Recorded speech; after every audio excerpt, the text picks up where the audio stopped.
I pulled into my parents' driveway 2 days before my mother's birthday party, the rare first edition novel wrapped carefully in my bag. I had planned this visit on purpose. If I came early, I could give her the gift without the noise of guests or the pressure of appearances. Maybe we could have one quiet moment, something we had not shared in years. And as I stepped out of the car, I reminded myself gently that if you want more stories like this, you can stay with me through the journey. Inside, the kitchen lights were brighter than usual. My father, Charles, stood near the counter, arms rigid.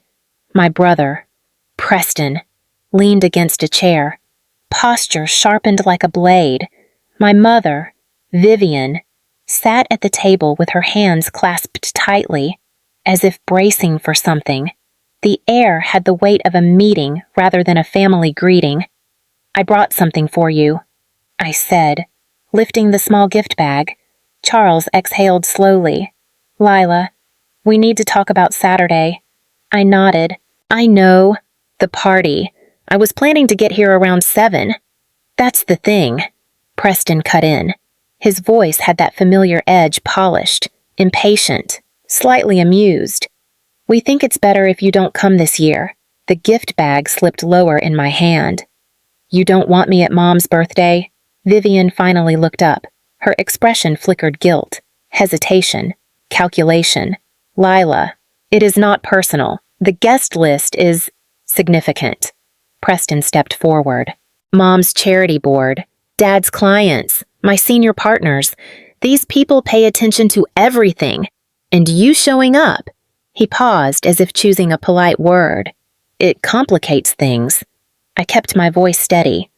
"Because of my life." "Lila," Charles said gently, "people compare. They always have. We just want the night to go smoothly." My mother's voice cracked for a moment. "You chose such a small path." "Sweetheart, it is hard to explain it to others." I placed the gift on the counter. "I came early so we could talk. Just us." Preston shook his head. "It is better this way." I held their faces in my gaze one last time, feeling something inside me fold in on itself. Not anger, not yet. Just a quiet recognition. They had made their choice long before this moment. I turned toward the door. Enjoy the party. Then I walked out, leaving the unopened gift behind. I was halfway down the driveway when the memories rose, sharp and unwelcome. They always did when my family reminded me of the boxes they built for me long ago. I had been 17 when the first fracture appeared. My father had knocked on my bedroom door, his tone already carrying the weight of a decision made without me. "Lila," he had said, "Preston will start shadowing me at the firm. It is time you chose your path too." I remembered sitting at my desk, tapping a pencil against my keyboard. "I want to study computer science." He blinked, confused, then disappointed. "You would waste the opportunities in front of you for—" That Preston had leaned against the doorframe back then, the same way he had leaned in the kitchen earlier. Smug, effortless. "Dad, it is fine." She has always liked her little projects. Vivian had appeared behind them. "It is just a phase. She will change her mind." I never did. And from that moment, whatever future they imagined no longer included me in any meaningful way. As I drove away now, the echo of those voices pressed against the silence of my car. They had not changed, not even a little. Declaring me unfit for the birthday party felt less like a new wound and more like the reopening of an old one they had never cared to close. When my phone buzzed with a notification from my work channel, I let out a slow breath. At least in that world, what I built mattered. When I reached my penthouse, I tossed my keys onto the counter and sank into the nearest chair. The quiet felt heavier than usual. Being shut out of my mother's birthday should not have surprised me, but the timing right after I had tried to offer something sincere sent an ache through my chest. My phone buzzed again, this time with a message from Aaron Hale, my co-founder and one of the few people who actually knew the shape of my life. "Aaron, board packet looks good. Need you to review the sections on projections." I typed back, "Give me 10 minutes." A moment later, He called instead. "You sound off," he said. "Long day." I hesitated. "I went to see my parents." "That explains it," he muttered. "How bad? They told me not to come to my mother's birthday." Aaron let out a low breath. "Lila, it is fine," I said, though my voice thinned. "They never ask about anything that matters. They never ask about you," he corrected. He was right. For 8 long years, not one of them had asked what Centralogic actually did, how many nights we had slept under our desks, how often we had worried we would not make payroll, or how close we came to shutting down during that brutal second year when we lost half our clients. Aaron's voice softened. "Remember when we had $300 left in the account? And you said, 'We are going to figure this out.'" I smiled faintly. "I said that because you looked like you were about to quit." "I was," he admitted, "but you did not. You pulled us through." What I did not say was that perseverance became my default because I had no other choice. Whenever the loneliness crept in, whenever the fear of failing tightened around my ribs, I reminded myself I had walked away from the Carter blueprint. That meant my success or my collapse rested entirely on me. "Look," Aaron said, "we are days away from finalizing a deal worth $285 million. You built the core architecture yourself. You held this company together when everyone else thought it would drown. Your family's blind spots do not change any of that." I closed my eyes. "I know. And when the announcement goes live," he added, "your parents' opinions will not matter nearly as much as they think they do." He meant it as comfort, but the truth stung. They had spent years assuming I lived some small, stagnant life because they never cared to ask otherwise. 2 mornings later, I sat across from Aaron in the small conference room we had used since the earliest days of Centralogic. The walls were still bare, the table still slightly uneven, and part of me found comfort in that, like the room remembered what it took to get here. Aaron tapped his pen nervously. "They sent the final draft." I inhaled once, steadying myself. "From Drake Tech." He nodded and slid the printed document toward me. "Cassandra Drake signed her portion this morning. If we agree, it is done." I skimmed the first page. The number was written out in full letters. Surreal and unmistakable, $285 million. My equity share, 58%, translated to roughly $145 million after taxes. A figure so large it almost felt separate from me. Aaron watched my face. "Say something. It feels strange," I said quietly.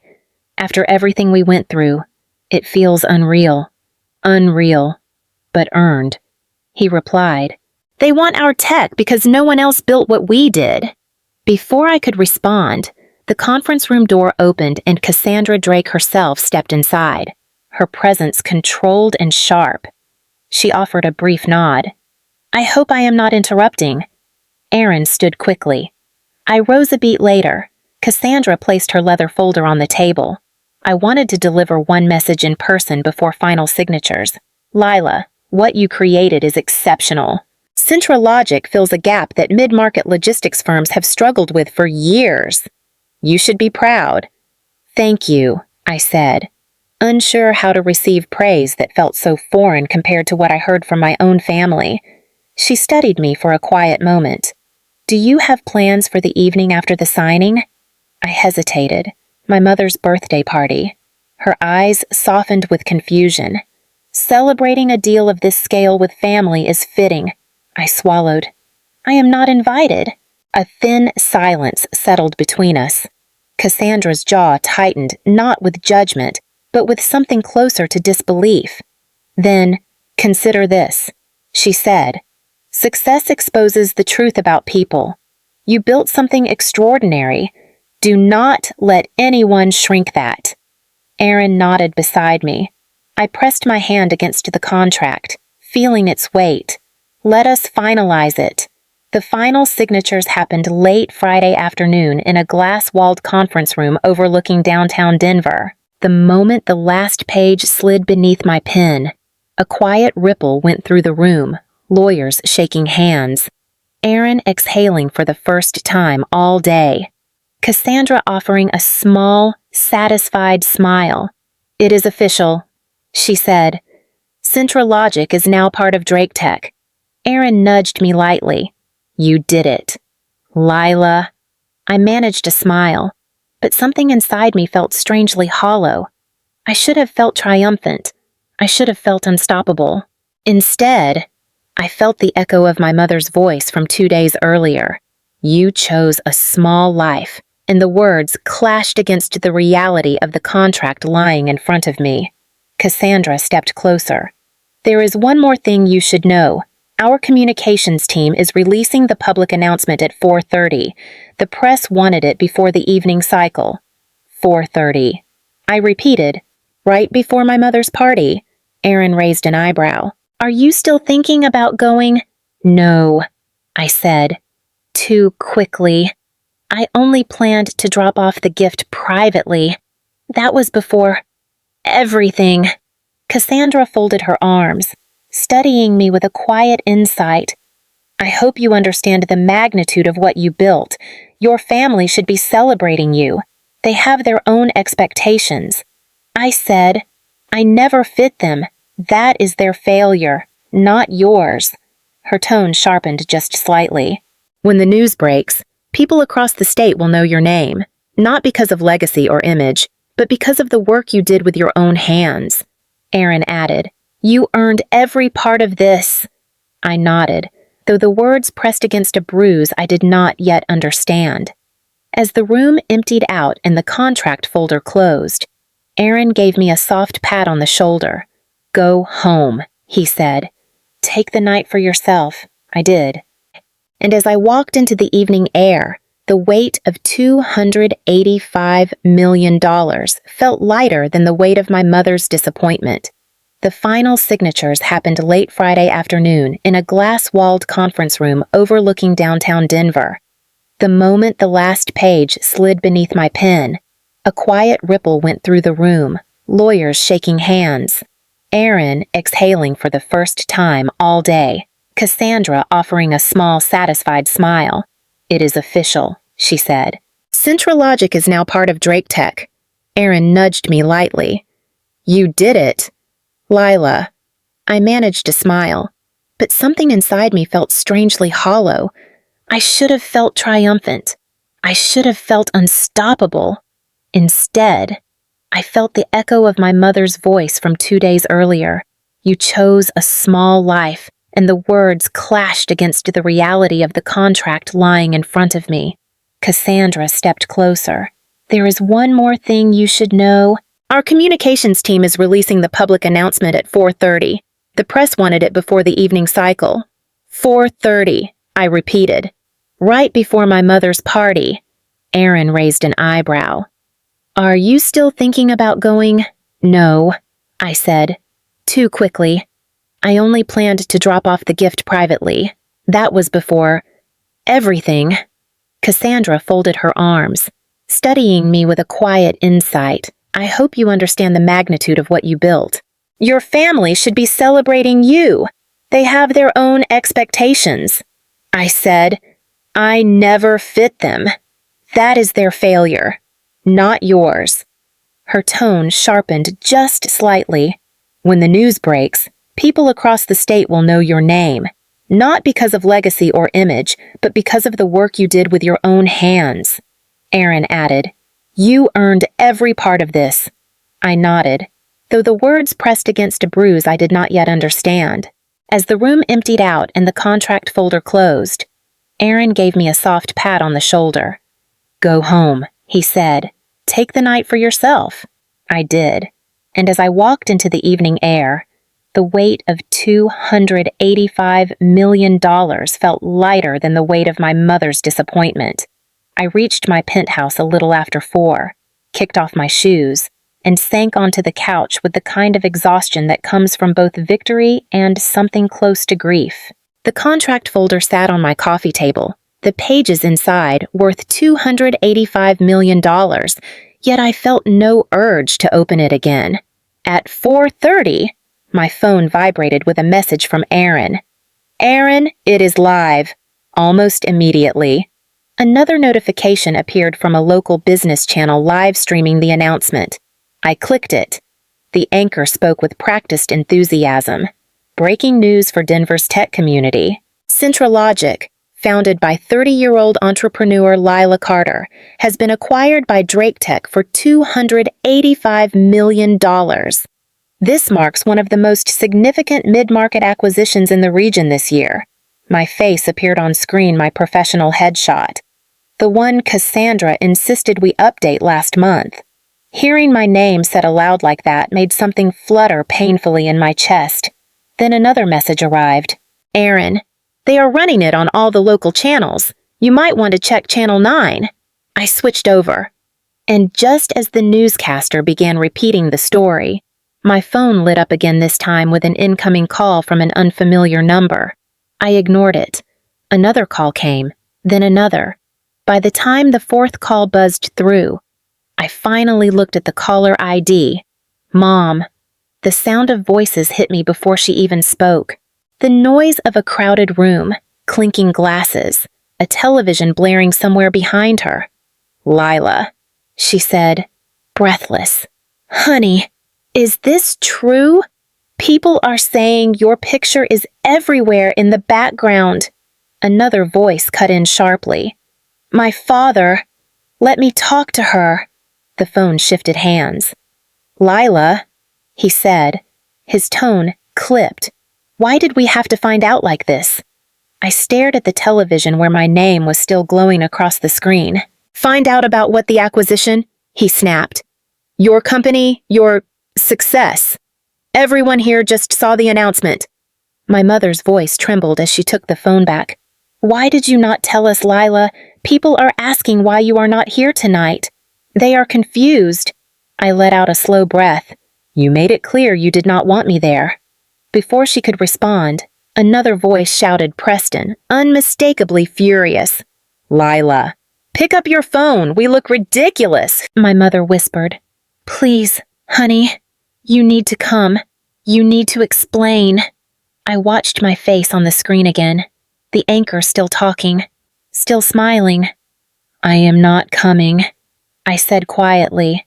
The line went silent except for the noise of the party unraveling in the background. For a moment, no one on the other end spoke. Only the sounds of the party bled through the clinking of glasses, murmurs turning sharp, a television repeating my name like a headline they could not escape. Then my father's voice snapped back on the line. Lila, do not be unreasonable. You should have told us about this deal. I kept my tone even. You never asked about my work. That is not the point, he said, his voice rising. Your mother's guests are confused. They want to know why our daughter, the one who just sold a company for $285 million, is not here. It is simple. I said, you told me not to come. A thin, stunned breath came from my mother. We did not mean it like that. Preston's voice crashed through the background. Put her on speaker. Now. Before I could object, the echo of my own voice bounced back at me through the speakerphone. Lila, Preston said sharply. Do you realize what you just did? Everyone at this party thinks we hid you.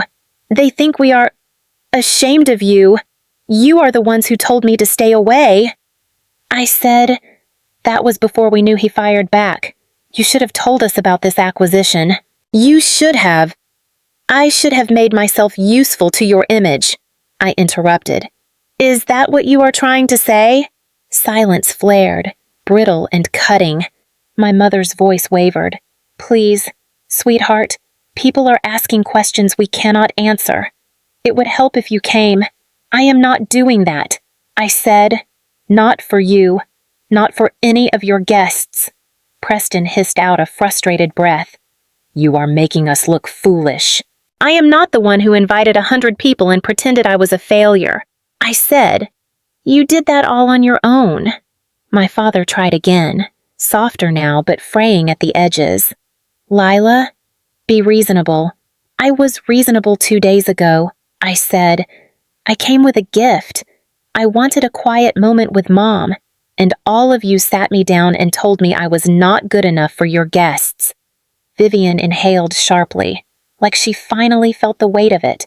"So listen carefully," I said, steady and certain. "You did not want me there when you thought I was nothing. You do not get me now that I am something." The line went dead silent, not angry, not chaotic, just stunned. Then I ended the call myself. The moment I hung up, my phone kept buzzing call after call, each one from a different number. I muted it and let the room settle into silence, broken only by the faint sound of my own name still echoing from the television. Across town, the party was unraveling. Another call came in. This time, a voicemail from Preston. His voice cracked through the speaker, tense and furious. "Lila, you need to answer. This is getting out of hand. People are asking why you were not invited. They think we lied. They think we are the kind of family who shuts out their own daughter. Fix this." I deleted the message. A few seconds later, my phone showed a text from Aunt Marlene, one of the few people in the family who had ever treated me with real warmth. "Marlene, your parents are in trouble over there. Vivian is crying in the hallway. People are talking." "What happened?" I typed back. "They told me not to come."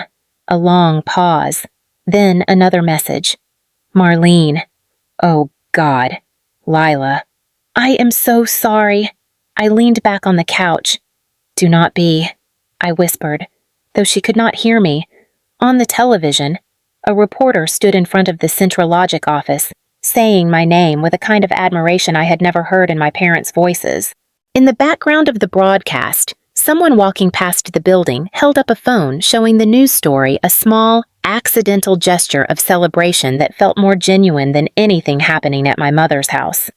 My screen lit up again with another call this time. My father's number. I let it ring. The next morning, sunlight crept across my living room, but I stayed on the couch, still drained from the night before. My phone buzzed again this time with a call from Aunt Marlene.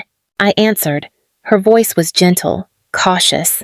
"Lila, honey, your mother is beside herself. She has not stopped crying since the party fell apart." I closed my eyes. "She told me not to come." "Aunt Marlene, I know," she said softly. "She regrets it. Deeply. She keeps saying she did not realize how hurtful her words were. She meant them." I replied. A quiet breath. "Maybe she did. But she also knows she was wrong, truly wrong. She asked me to call you because she did not think you would pick up. She was right about that." I said. 2 days passed before my phone lit up with her name, not from her own phone, but from Marlene's again. I answered only because Marlene was the buffer. My mother's voice was thin. "Lila, I need to say something." I waited. "I judged you," she whispered. "I cared more about how people saw our family than how I saw my own daughter. I let comparison guide everything I did. And I hurt you because of it." She took a shaky breath. "I am sorry. You deserved better from me." A long silence stretched between us, heavy, but no longer hostile. "I hear you," I said quietly. And for now, that was all I could give. A week later, my father called using Aunt Marlene's phone. I answered because I was ready, not because I owed him anything. His voice was lower than I had ever heard it. "Lila, I failed you. I stayed silent when I should have protected you. I am sorry." I let the words settle before speaking. "I needed to hear that. And I need to ask one thing," he said, steady but unsure. "Are you happy now?" "Truly?" I looked around my living room, the contract on the table, my laptop open to a mentorship program I had just agreed to join, messages from young founders asking for guidance. "I am," I said. "I really am." There was a quiet shift on the line, something like acceptance. "Then I hope we can do better moving forward." "We can," I said, but slowly, after the call ended, I opened my laptop again. If you have stayed with my story this far, keep following it means more than you know. And for the first time in my life, the future felt entirely mine.